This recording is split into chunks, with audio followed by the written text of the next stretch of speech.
Welcome to Fantasy Smack Talk. Heading into week 8. You just got me this week. Brent's living it up out there in Aruba, soaking up some rays halfway through the season. Before we get into it though, DraftKings, you got a few days left to get a free Smack Talk shirt. If you sign up using the promo code FST, deposit at least $5 more, or sign up using the link in the card or in the description, we'll send you a free shirt. DraftKings gives you an entry into a free cash game. Wins all around. One quick tip before we get into the forum questions. This is one thing I like to point out, especially this time of year as we're getting closer to the Thanksgiving games, and pay attention to what you're doing with your flex spot each week. Because you never want to start, like let's say you have your 3 running backs you plan on starting this week.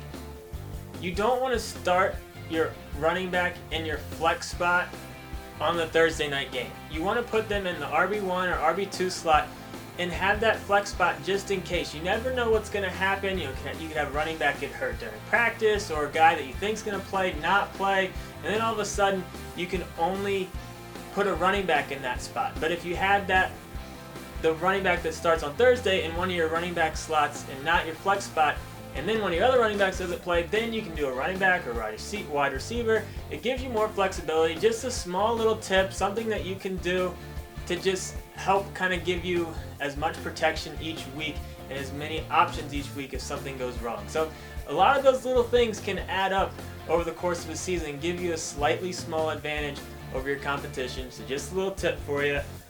Let's talk about some forum questions. We got a trade question from San Diego. 1, 2, 3. Should they do this trade? Des Bryant and Christine Michael for Mark Ingram.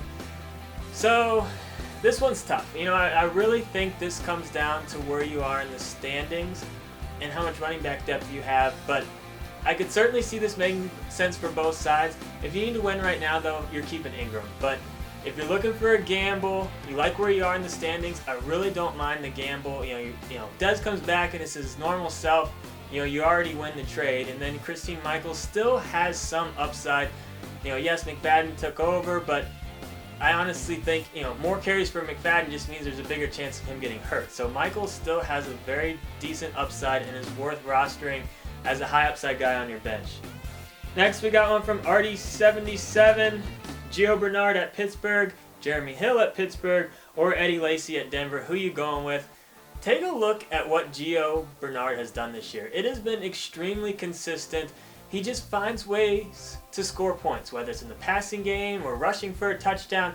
Each week, he's just been consistent. Now, he hasn't had many blow-up games, but with the amount of question marks around Hill and his usage, and then Lacy and that whole mess with Starks, I think you got to go Bernard, unless, Starks is a little banged up right now. If Starks ends up not playing for some reason, then yeah, okay, I'll maybe go Lacy, but I just think Bernard's the safest out of these 3. He's been consistent. He's been solid.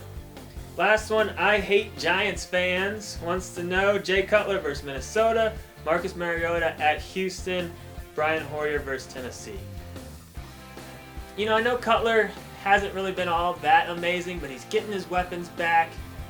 I think they could, be fairly healthy this week. I think he can finally, do what he's supposed to have been doing all year. I think Cutler's your safest play here.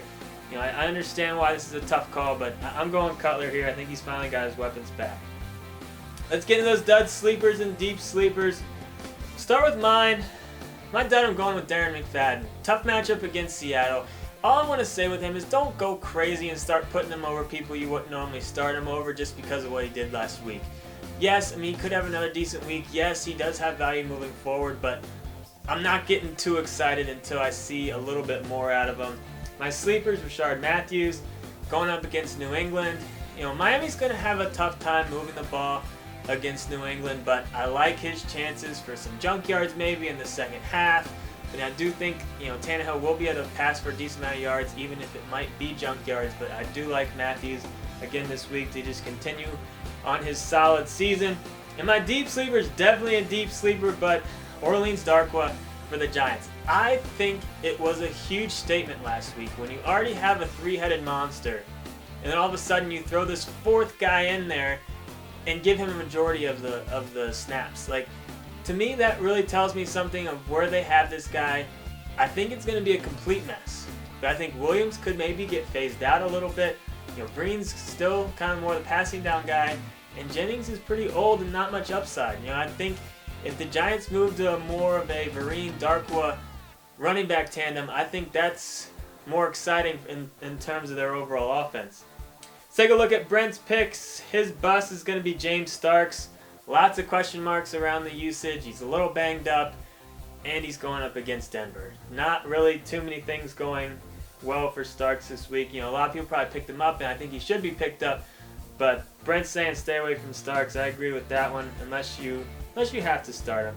Then his sleeper, it's kind of a weird one, but it does make some sense. But Andrew Luck, you wouldn't really think of him as a sleeper, but a lot of people, a lot of experts that we've looked around at their rankings, they have Luck ranked out of their top 10 this week for quarterbacks. Now, junkyards still count for fantasy. I know, Cutler's look pretty bad, or Andrew Luck's look pretty bad at times, but he's still getting the points at the end of the game, and he's got a tough matchup with Carolina, but he's a second half fantasy quarterback. I think I don't even know if he had any points going in the second half of the game in week 7, but he ended up having a solid week. So you're starting Andrew Luck unless you have another really good option. And this deep sleeper is Tyler Lockett. He just keeps getting more involved on that offense, and things are looking up for him. He's got a decent matchup with Dallas. He's liking Tyler Lockett.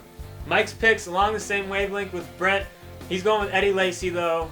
Packers running back situation in general, tough matchup. If you can stay away from it this week, highly recommended. And Charles Sims is his sleeper. Decent matchup against the Falcons, and Sims has proven that he can have solid value and limited touches. And then his deep sleeper is Austin Seferian-Jenkins. He's been banged up, but he should be back this week. And Vincent Jackson looks like he's not going to play, which means could mean some more targets for Seferian-Jenkins. So if you're not liking your tight end, they're on a bye, you're looking for a plug and play, he could be a nice pickup for you. So this is the Week 8 Fantasy Fix. Get into the forums if you got any questions. Be mad at Brent for being out in Aruba. And sign up for DraftKings.